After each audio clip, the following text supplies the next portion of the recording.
તો જો કે જામનગર ગ્રામ્યના ધારાસભ્ય વલ્લભ ધારવિયાના રાજીનામાથી તેમના સમર્થકો પણ અજાણ જોવા મળ્યા હતા। જીએસટીવીની ટીમ વલ્લભ ધારવિયાની ઓફિસે પહોંચી ત્યારે તેમની ઓફિસમાં એકલ દોકલ સમર્થક જ જોવા મળ્યા હતા, પરંતુ સવારથી જ વલ્લભ ધારવિયાનો ફોન બંધ આવતા તેમના કાર્યકરો અને સમર્થકો અવઢવમાં મુકાયા હતા। જામનગર 77 કોંગ્રેસના ધારાસભ્ય વલ્લભ ધારવિયા ભાજપમાં જોડાય છે તેવી અટકળો ચાલી રહી હતી।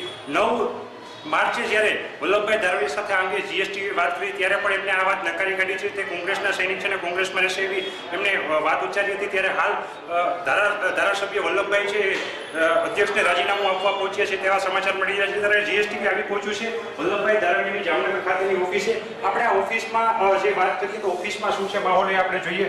ઓફિસમાં હાલ વલ્લભભાઈ ધારવિયા છે એમના જે સમર્થકો છે એ સમર્થક બેઠા છે।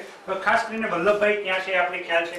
કોઈ પણ જાતનો ખ્યાલ નથી। આ વલ્લભભાઈની ઓફિસે બેઠા છો, વલ્લભભાઈ આવે છે રેગ્યુલર અને આજે નથી એ વાત શું કહેશો? ના, એનો ફોન બંધ આવે છે અને હાલમાં એ નથી।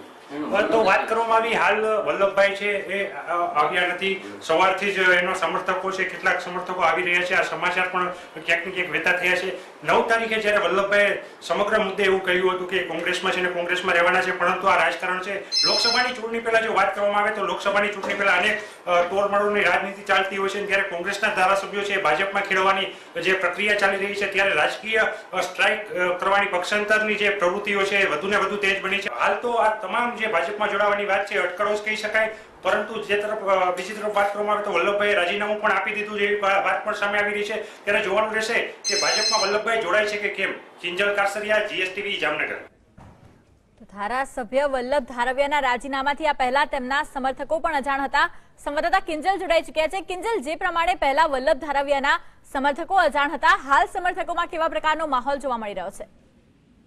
જીમાં જો વાત કરવામાં આવે તો વલ્લભ ધારવિયાની જે ઓફિસ છે જામનગર ખાતેની, જામનગર 77 ગ્રામ્યના જે ધારાસભ્ય છે એમની ઓફિસે જ હાલ પણ જે ધારાસભ્ય રાજીનામું આપવા ગયા છે એના અંગે જો વાત કરવામાં આવે તો એનો ઓફિસ સ્ટાફ પણ અજાણ છે। આ ઉપરાંત જે સમર્થક ઉપસ્થિત છે સમર્થકો સાથે જે પ્રમાણે જીએસટીવી વાત કરી એ પણ અજાણ છે।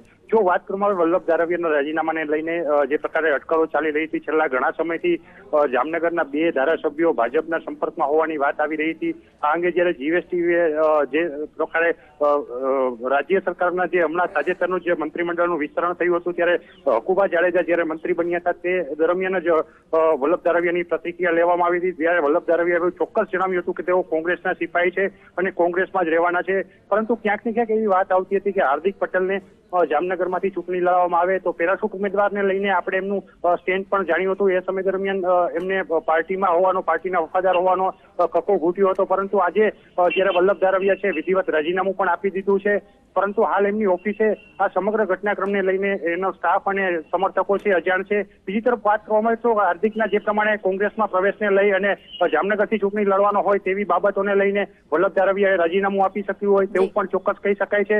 અને હાલ કોંગ્રેસના કાર્યકરો છે એમાં એક શોકનું મોજું ફરી વર્યું છે, કારણ કે જામનગર જિલ્લાની જો વાત કરવામાં આવે તો 3 કોંગ્રેસી ધારાસભ્યો તો એ હાલ 2 જ રહી ગયા છે। જી ધન્યવાદ કિંજલ સમગ્ર માહિતી બદલ। તો જામનગર ગ્રામ્યના ધારાસભ્ય હતા વલ્લભભાઈ, તેમણે રાજીનામું આપ્યું છે અને તેમણે પહેલા રાઘવજી પટેલને હરાવ્યા હતા જેઓ કોંગ્રેસમાંથી ભાજપમાં આવ્યા હતા। પહેલા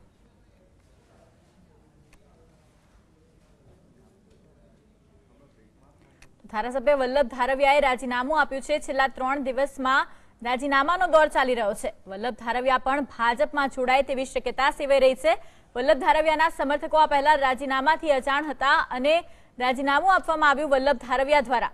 જે પ્રમાણે જીએસટીવીએ રિપોર્ટ બતાવ્યો, સમર્થકો પણ અજાણ હતા તેમને રાજીનામા આપવાની ખબરથી। જામનગર ગ્રામ્યના ધારાસભ્ય હતા વલ્લભ ધારવિયા, તેમણે રાજીનામું આપ્યું છે।